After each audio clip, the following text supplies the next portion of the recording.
E aí pessoal, tudo bom? Acabei de ver o filme do Coringa e no vídeo de hoje vou falar pra vocês o que foi que eu achei dele. Ça semblait surprendre un peu les gens qui étaient venus voir le film cet après-midi quand j'ai essayé de faire, il y a quelques minutes quand j'ai essayé de faire des vox pop, les gens étaient comme sous le choc, comme vous allez l'entendre. C'est dérangeant, c'est un très bon film. Je pense pas que, pour ceux qui s'attendaient à un Joker qui sort directement de la BD, je pense que c'est pas tout à fait ça qu'on va trouver, mais c'est un excellent film, mais c'est dérangeant. Não existe opinião mais sincera sobre um filme do que aquela que você emite imediatamente após sair da sala do cinema. Esse vídeo que vocês acabaram de ver foi gravado ontem à noite. Eu saí do cinema e tinha lá uma equipe do Telejornal das 6 horas aqui de Montreal. E o cara me perguntou, o que foi que você achou do filme? E a minha primeira palavra foi dizer dérangeant, né? Perturbador. Eu disse que era um filme perturbador. Disse que era um filme muito bom, mas que aqueles que esperavam um Coringa saído diretamente dos quadrinhos iam se decepcionar um pouco, mas que era um excelente filme, mais perturbador. E agora, passadas algumas horas dessa entrevista, eu continuo achando o filme perturbador. E no início, quando começaram a sair os trailers e as primeiras críticas, se falou muito dos incels. Ah, é um filme polêmico porque o Coringa é incel. Mas eu acho que o debate ele vai muito, mas muito além disso. Eu acho que o grande debate que esse filme traz é como a sociedade é responsável pela construção do indivíduo. Eu, inclusive, já tive essa discussão com amigos em mesa de bar.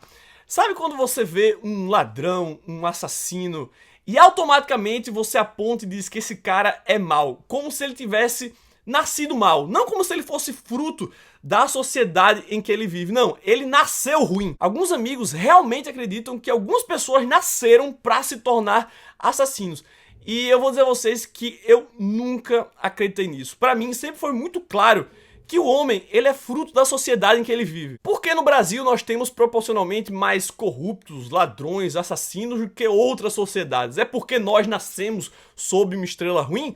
Ou foi porque a sociedade brasileira fez de modo com que algumas pessoas tomassem esse rumo? É claro que tem pessoas que nascem com um instinto ruim, pessoas que veem ao mundo com algo maligno dentro de si, pessoas que apesar de ter sido criadas em sociedades sadias, em ambientes completamente normais, crescem e se tornam assassinos sádicos. O que não falta é serial killer por aí. Mas essa é uma parcela ínfima da população. Eu realmente acredito que a maioria dos ladrões, corruptos, assassinos que a gente tem por aí se tornaram assim em grande medida por conta da sociedade que lhes moldou. E é esse o tema central do filme. Se o Arthur acaba se tornando esse monstro, é por conta de tudo que a sociedade lhe ofereceu ao longo dos anos. É claro que tem um componente genético aí, né? Ele é um doente mental, ele tem uma condição, mas só isso não foi suficiente para que ele se tornasse esse assassino sádico. A gente tem o bullying que ele enfrentou, que no filme é representado em dois momentos. Aquele primeiro em que ele toma uma sova dos garotos na rua, e mais pra frente, quando aqueles 3 caras de Wall Street vêm bater nele no metrô. O fato dele também ter sido humilhado pelo humorista que ele tanto venerava. Tem o fato dele ter sido abusado quando criança.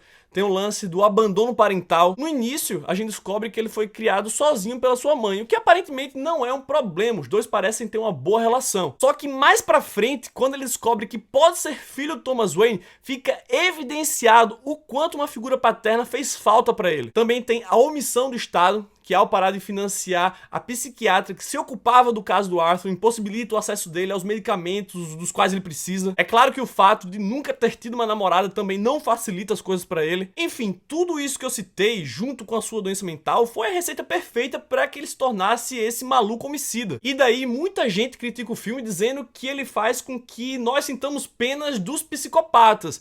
E eu não concordo. De fato, existe uma empatia que é criada entre o espectador e o protagonista. Mas mais do que isso, esse filme faz com que a gente, enquanto sociedade, comece a se dar conta do nosso papel na criação desses monstros. Esses monstros, eles não surgem espontaneamente. Nós, enquanto sociedade, somos diretamente responsáveis pela criação deles. Falando agora rapidamente de outros aspectos. De fato, quem foi para o cinema esperando um Joker igual ao dos quadrinhos quebrou a cara. Quer dizer, ele também não é tão diferente assim. Enquanto o Coringa do Alan Moore nos mostra que basta um dia ruim para você se tornar um monstro, O Coringa do Todd Phillips mostra que basta uma vida ruim pra você se tornar um monstro. Enquanto que o Coringa da Piada Mortal se torna um Coringa no estalo, esse daí foi mais como uma gotinha d'água. Sabe uma gotinha d'água que vai caindo durante anos no mesmo lugar até formar um buraco? Então foi dessa forma que eu interpretei. E falando em interpretação, a interpretação do Joaquin Phoenix foi fenomenal, digna de Oscar.